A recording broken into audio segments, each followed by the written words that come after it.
وہ چیز جو تمہاری زندگی برباد کر رہی ہے وہ دکھتی نہیں، سنائی نہیں دیتی، مگر اندر ہی اندر کام کر رہی ہے۔ سورہ فلق میں اللہ نے بتایا کہ وہ کیا ہے اور شیطان کے اس جال سے کیسے بچو۔ قل اعوذ برب الفلق، کہہ دو میں پناہ مانگتا ہوں صبح کے رب کی۔ جس طرح صبح اندھیرا چیر کر آتی ہے، اللہ بھی تمہاری زندگی سے ہر اندھیرا چیر سکتا ہے۔ اللہ نے خود کو رب الفلق کہا، صبح کا رب۔ صبح کیا کرتی ہے؟ رات کا اندھیرا چیر دیتی ہے۔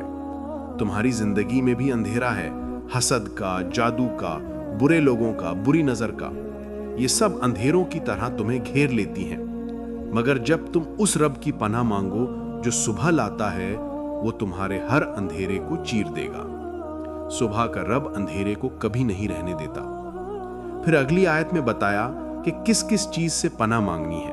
من شر ما خلق، ہر اس چیز کے شر سے جو اس نے پیدا کی۔ اللہ کی پیدا کی ہوئی کوئی بھی چیز تمہیں نقصان دے سکتی ہے، انسان، جن، حیوان، کچھ بھی۔ اللہ نے کہا ما خلق، جو کچھ بھی پیدا کیا، یعنی کوئی بھی مخلوق تمہارے لیے خطرناک ہو سکتی ہے۔ کوئی انسان تمہارا دشمن بن سکتا ہے، کوئی جن تمہیں تنگ کر سکتا ہے، کوئی جانور تمہیں نقصان دے سکتا ہے، یہاں تک کہ تمہارا اپنا نفس بھی تمہارا دشمن بن سکتا ہے۔ ہر مخلوق میں شر کا امکان ہے اور صرف اللہ ہی تمہیں ان سب سے بچا سکتا ہے۔ خود سے نہیں بچ سکتے، پناہ مانگنی پڑے گی۔ پھر اگلی آیت میں ایک خاص وقت کا ذکر آیا، وَمِن شَرِّ غَاسِقٍ إِذَا وَقَبَ، اور رات کے شر سے جب وہ چھا جائے۔ رات کا اندھیرا صرف روشنی نہیں چراتا، شیطان اور بری طاقتیں بھی اسی وقت سرگرم ہوتی ہیں۔ جب رات کا اندھیرا پوری طرح چھا جاتا ہے، شیاطین بکھرتے ہیں، جادو کرنے والے اسی وقت کام کرتے ہیں، بری نظریں اسی وقت لگتی ہیں، برے خیال اسی وقت زیادہ آتے ہیں، گناہ اسی وقت زیادہ ہوتا ہے۔ رات کا اندھیرا صرف جسمانی نہیں، روحانی بھی ہے۔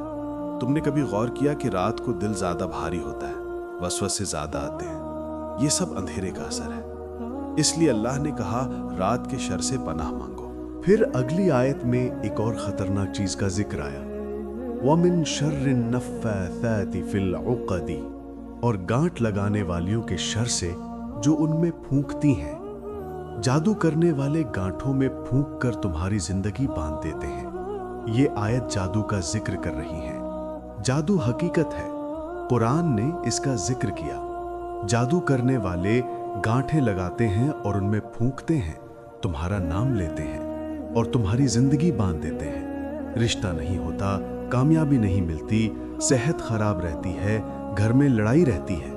تم سوچتے ہو قسمت خراب ہے، مگر کبھی کبھی جادو ہوتا ہے، اور جادو سے بچنے کا طریقہ اللہ نے بتایا۔ سورہ فلق پڑھنا۔